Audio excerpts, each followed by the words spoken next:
Assalamualaikum warahmatullahi wabarakatuh. Di sini kami dari kelompok 2 akan mempresentasikan tentang asuhan dan pelaksanaan neonatus dengan kelainan bawaan. Saya Alfi Hirinisa sebagai pemateri dan Soliha Rani Pramudita sebagai notulen. Baik, saya akan memulai presentasi hari ini.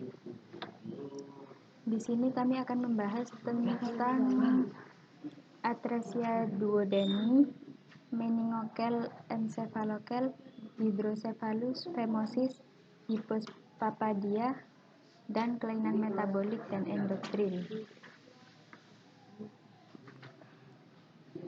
Atresia duodeni adalah suatu kondisi di mana duodenum atau bagian pertama dari usus halus tidak berkembang dengan baik sehingga tidak berupa saluran terbuka dari lambung dan tidak memungkinkan perjalanan makanan dari lambung ke usus.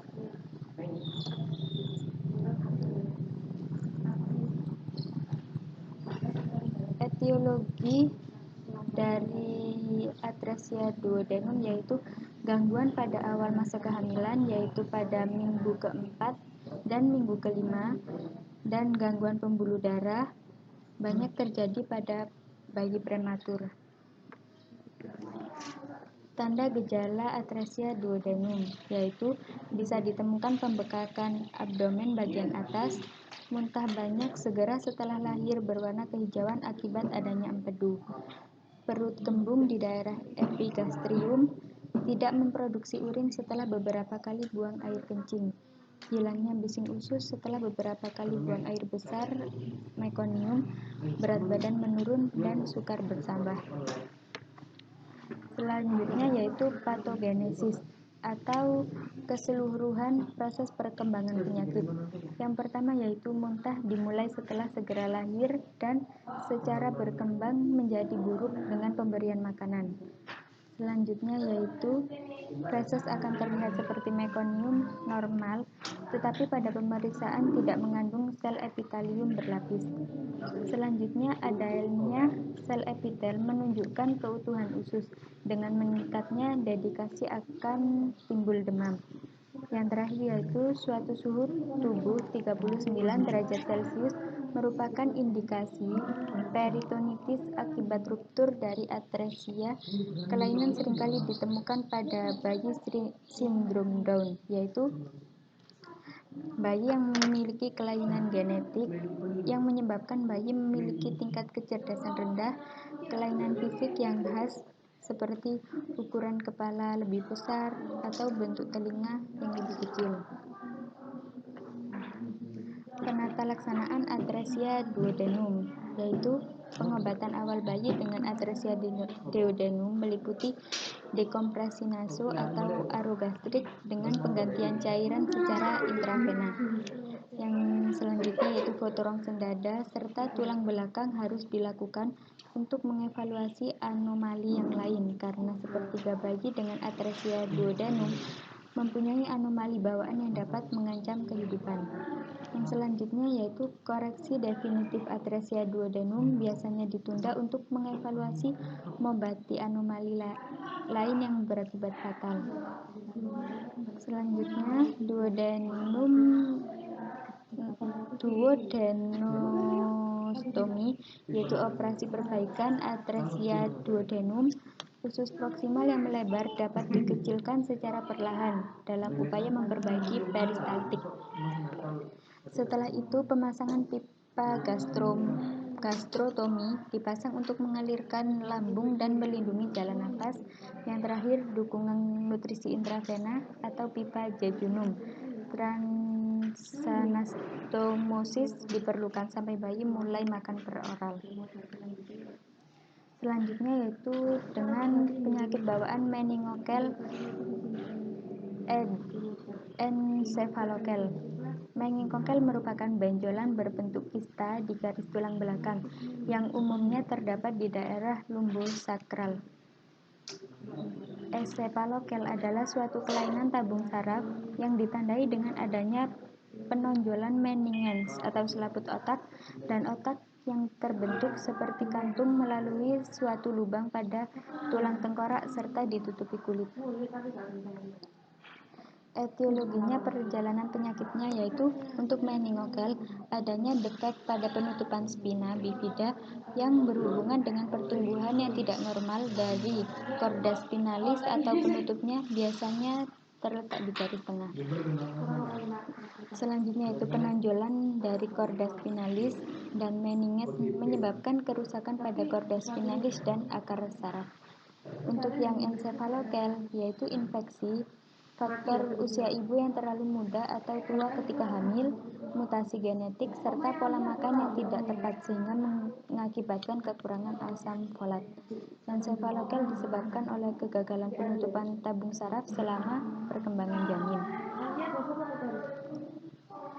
Tanda gejala meningokel yaitu spina bifida occulta merupakan spina bifida yang paling ringan. Satu atau beberapa vertebra tidak terbentuk secara normal, tetapi chorda spinalis dan selaputnya atau meninges tidak menonjol. Meningokel yaitu meninges menonjol melalui vertebra yang tidak utuh dan teraba sebagai suatu benjolan berisi cairan di bawah kulit. Tanda gejala encephalokel yaitu kelumpuhan keempat anggota gerak, quadriplegia spastik, dan gangguan perkembangan mikrosefalus, gangguan penglihatan, keterbelakangan mental dan pertumbuhan, ataksia, serta kejang. Penata laksanaan meningokel yaitu sebelum dioperasi, bayi dimasukkan ke dalam inkubator dengan kondisi tanpa baju. Bayi dalam posisi telungkup atau tidur jika kantongnya besar untuk mencegah infeksi. Untuk yang penata laksanaan encephalokel yaitu cegah infeksi perlukaan encephalokel waktu lahir, menutup luka dengan kaca steril setelah lahir. Persiapan operasi dilakukan sedini mungkin untuk mencegah infeksi otak yang sangat berbahaya. Selanjutnya yaitu kelainan dengan hidrosefalus. Hidrosefalus adalah penimbunan cairan cerebrospinal yang berlebihan di dalam otak. Hidrosefalus adalah kelainan patologis otak yang mengakibatkan bertambahnya cairan cerebrospinal dengan atau pernah dengan tekanan intrakranial yang meninggi sehingga terdapat pelebaran ventrikel.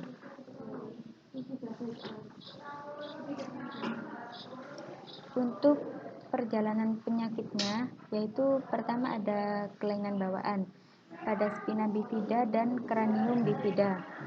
Stenosis aqueductus sylvie merupakan penyebab terbanyak pada hidrosefalus bayi dan anak dengan persentase 60-90%. Kista arachnoid dapat terjadi kongenital tetapi dapat juga timbul akibat trauma sekunder suatu hematoma, infeksi, neoplasma, dan perdarahan. Patofisiologi dan patogenesis hidrosefalus. Cairan cerebrospinal dibuat di dalam otak dan biasanya beredar ke seluruh bagian otak selaput otak serta kanalis spinalis, kemudian diserap ke dalam sistem peredaran darah. CSS yang dibentuk dalam sistem ventrikel oleh plexus choroidalis kembali ke dalam peredaran darah melalui kapiler dalam diameter dan arachnoid yang meliputi seluruh susunan saraf pusat atau disebut SSP. Cairan liquor cerebrospinalis terdapat dalam suatu sistem, yakni sistem internal dan sistem eksternal. Pada orang dewasa normal, jumlah CSS 90-150 mili. Anak umur 8-10 tahun 100-140 mili, bayi 40-60 mili, neonatus 20-30 mili, dan prematur kecil 10-20 mili. Cairan yang tertimbun dalam ventrikel 500-1500 mili.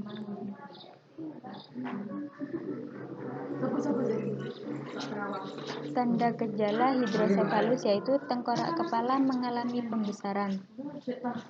Selanjutnya muntah dan nyeri kepala. Kepala terlihat lebih besar dari tubuh. Ubun-ubun besar melebar dan tidak menutupnya pada waktunya. Teraba tegang dan menonjol. Dahi lebar. Kulit kepala tipis, tegang, dan mengikat. Pelebaran vena kulit kepala. Saluran tengkorak belum menutup dan teraba lebar. Terdapat keraket pulsing bunyi seperti pot kembang retak saat dilakukan perkusi kepala. Adanya sunset sign di mana sklera berada di atas iris sehingga iris seakan-akan menyerupai matahari terbenam.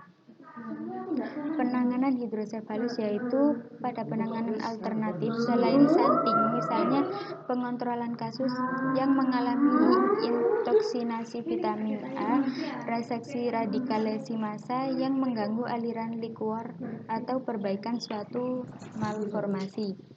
Operasi pemasangan pintas atau shunting bertujuan membuat saluran baru antara aliran likuor dengan kavitas drainase. Selanjutnya yaitu dengan fimosis. Fimosis adalah penyempitan pada prepusium. Kelainan ini juga menyebabkan bayi atau anak sukar berkemih. Kadang-kadang begitu sukar sehingga kulit prepusium menggelembung seperti balon. Bayi atau anak sering menangis keras sebelum urin keluar.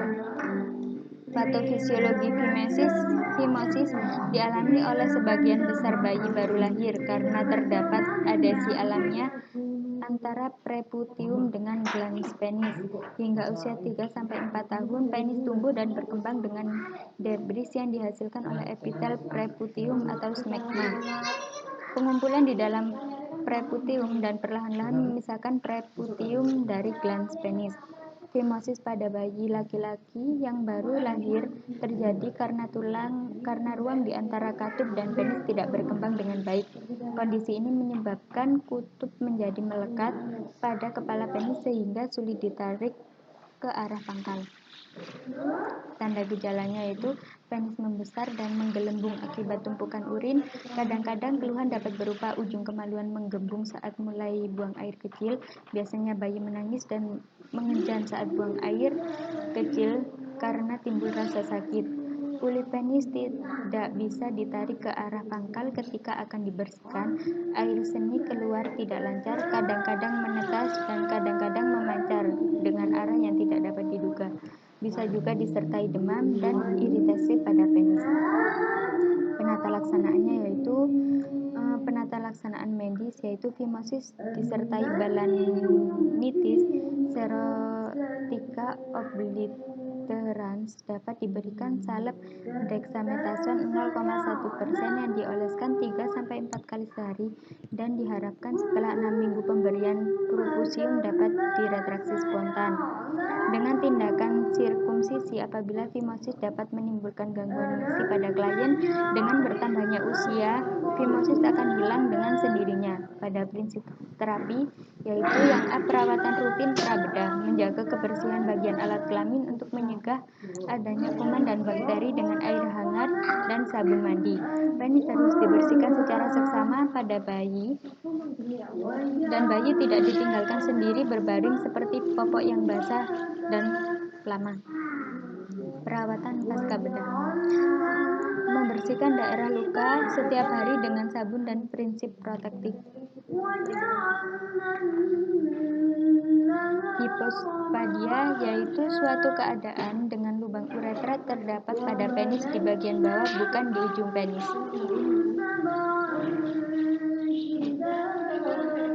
Etiologinya yaitu gangguan dan ketidakseimbangan hormon. Yang kedua genetika, yang ketiga lingkungan. Tanda gejalanya terbuka uretra pada saat lahir, posisi ventral atau dorsal. Adanya kordi, penis melengkung ke bawah dengan atau tanpa ereksi. Adanya lekukan pada ujung penis. Meatus uretra ventral biasanya pada gland penis, namun dapat berada pada batang penis atau perineum. Kulit yang bercela akibat gagal menyatu. Korde, pelekatan yang menyebabkan pelengkungan penis ke arah ventral, paling terlihat jelas saat ereksi. Keadaan ini berkaitan dengan bentuk kelainan yang lebih berat. Patogenesisnya yaitu fusi dari garis tengah dari lipatan uretra tidak lengkap terjadi sehingga meatus uretra terbuka pada sisi ventral dan penis. Ada beberapa derajat kelainan letak meatus ini, dari yang ringan yaitu sedikit pergeseran pada gland, kemudian di sepanjang batang penis, hingga akhirnya di perineum. Prepusium tidak ada pada sisi ventral dan menyerupai topi yang menutup sisi dorsal dari glans. Penata laksanaannya yaitu operasi penglepasan kordi atau tunneling. Yang kedua, operasi uretroplasti. Kelainan metabolik dan endokrin. Metabolisme adalah proses pengolahan, pembentukan, dan penguraian zat-zat yang diperlukan oleh tubuh agar tubuh dapat menjalankan fungsinya. Kelainan metabolik adalah kelainan yang berhubungan terputusnya sintesis atau katabolisme kompleks yang mengakibatkan gejala progresif permanen, bisa berhubungan dengan defisiensi produksi atau gangguan energi. Faktor resikonya yaitu ada banyak faktor resiko yang membuat Anda mengalami gangguan endokrin, yaitu tingkat kolesterol meningkat, riwayat keluarga gangguan endokrin, inaktivitas, sejarah penyakit autoimun, diet yang buruk, kehamilan dalam kasus-kasus seperti hipotiroidisme, baru saja terjadi operasi, trauma, infeksi, atau cedera serius. Tanda gejalanya yaitu fontanel terbuka lebar, berat badan besar lebih dari 4 kilo atau gestasi lebih dari 42 minggu, hipotermi, kurang mau minum, distensi abdomen, hernia umbilikalis, dan ikterus yang berlangsung lebih dari 3 hari. Rambut kasar, kelopak mata bengkak, obstipasi makroglosus. Selanjutnya aktivitas kurang, kesukaran pada pernafasan, jarang menangis, banyak tidur, dan kelihatan sembab, suhu tubuh rendah. Patofisiologinya yaitu kelenjar tiroid bekerja di bawah pengaruh kelenjar hipofisis, tempat diproduksi hormon tireoktropik. Hormon ini yang mengatur produksi hormon tiroid yaitu tiroksin atau T4 dan triiodothyronin atau T3. Kedua hormon tersebut dibentuk dari monoidotirosin dan diidotirosin. Untuk itu diperlukan iodium T3 dan T4 diperlukan dalam proses metabolik di dalam badan. Selain itu, ia merangsang sintesis protein dan mempengaruhi metabolisme karbohidrat, vitamin, dan lemak. Penanganannya yaitu konsultasi endokrinologis. Levotiroxin harus diberikan sesegera mungkin dan diteruskan seumur hidup. Dosis disesuaikan dengan kadar T4 dan TSH dan harus sering dipantau. Obat khususnya yaitu hormon tiroid. Cara pemberian dimulai dengan dosis kecil lalu dinaikkan sampai kita mendekati dosis toksis atau gejala hipertiroidisme, lalu diturunkan lagi. Yang terakhir yaitu ASI yang adekuat, yaitu ASI eksklusif, pemberian selama 6 bulan tanpa ASI tambahan. Sekian presentasi dari kami. Jika ada kurang lebihnya kami mohon maaf. Wassalamualaikum warahmatullahi wabarakatuh.